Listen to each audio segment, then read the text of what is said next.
नमस्कार। देश आज रिपब्लिक डे मना रहा है। मेरी ओर से आप सभी को बहुत शुभकामनाएं। आज ये भी स्पष्ट कहने का सर्वोत्तम दिन है कि आज किसी धर्म, मजहब, भाषा, क्षेत्र, संप्रदाय के आधार पर राष्ट्र राज्य की बात और मांग करने वाले, देश के टुकड़े करने वाले, देश में सांप्रदायिकता एवं तुष्टीकरण को बढ़ावा देने वाले असली राष्ट्र विरोधी हैं और उनकी निंदा की जानी चाहिए, क्योंकि वे हमारे उस पवित्र संविधान को हटाने की बात कर रहे हैं जो हमारा गौरव, हमारी गीता, बाइबल, कुरान है। उसी पर चलकर हम यहाँ पहुंचे हैं। राष्ट्रपति ने वर्ष 2023 के लिए 106 पद्म पुरस्कारों के विजेताओं के नामों की मंजूरी दी है। पुरस्कार पाने वालों में 19 महिलाएं हैं। 7 लोगों को मरणोपरांत इस सम्मान के लिए चुना गया है।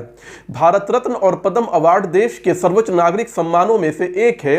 हालांकि हमारे देश में कुछ ऐसे व्यक्ति भी रहे या अभी मौजूद हैं जिन्होंने इतने बड़े सम्मान को स्वीकार करने से मना कर दिया। इन लोगों की आपत्ति या तो सैद्धांतिक रही है या फिर इनकी सोच व्यवस्था से मेल नहीं खाती थी। 1954 में जब इन पुरस्कारों की शुरुआत हुई तो सबसे पहले मौलाना अबुल कलाम आज़ाद ने भारत रत्न को स्वीकार करने से इनकार कर दिया। उनका कहना था कि केंद्रीय मंत्रिमंडल के सेवारत सदस्य या चयन समिति के सदस्य नियंत्रण और अधिकार की स्थिति में थे और उन्हें इन प्रलोभनों से दूर रहना चाहिए। भारत रत्न को अस्वीकार करने वाले एक अन्य व्यक्ति H.N. कुंजरू थे, जो राज्य पुनर्गठन आयोग के सदस्य थे। इन्होंने संविधान सभा की बहसों में भी पुरस्कार, सम्मान या खिताब देने के विचार का विरोध किया था। उन्होंने माना था कि पुरस्कार स्वीकार करना उनके लिए उचित नहीं होगा। Kunzru Indian school of international studies के संस्थापक थे, जो बाद में जवाहरलाल नेहरू विश्वविद्यालय और इंडिया इंटरनेशनल सेंटर में तब्दील हो गया। जब भारत रत्न और पद्म पुरस्कारों की शुरुआत की गई थी तो वो केवल जीवित व्यक्तियों के लिए थे।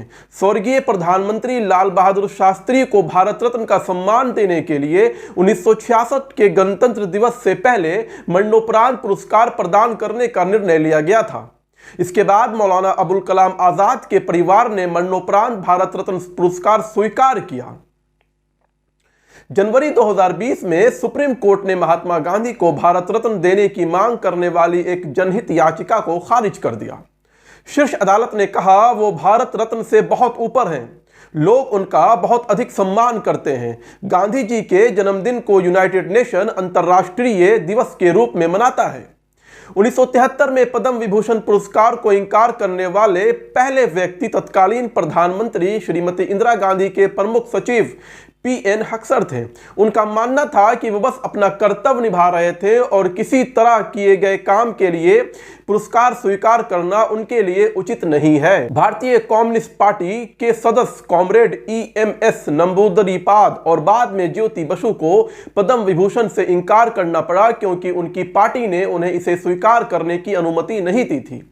CPI के बुद्धदेव भट्टाचार्य को 2013 में पद्म भूषण की पेशकश की गई थी, लेकिन उनकी पार्टी ने फिर से इसे लेने से इनकार कर दिया। इसी सूची में स्वामी रंगनाथानंद का भी नाम शामिल है। उन्होंने भी पुरस्कार को लेने से मना कर दिया था। उनका मानना था कि मान्यता रामकृष्ण मिशन को एक संस्था के रूप में दी जानी चाहिए, ना कि उन्हें एक व्यक्ति के रूप में। 2011 में सहकारिता और हस्तशिल्प आंदोलन के पुरोधा और दक्षिण अफ्रीका में भारत के उच्चायुक्त लक्ष्मी चंद जैन के परिवार ने भी पद्म विभूषण के मरणोपरांत सम्मान को स्वीकार करने से इनकार कर दिया, क्योंकि जैन राजकीय सम्मान स्वीकार करने के खिलाफ थे। पत्रकार निखिल चक्रवर्ती, वीरेंद्र कपूर और शिक्षाविद G.S. घुड़िये और रोमिला थापर ने भी पुरस्कारों को अस्वीकार कर दिया। इन सभी का ये मानना था कि पुरस्कार को स्वीकार करने से उनकी स्वतंत्रता प्रभावित हो सकती है।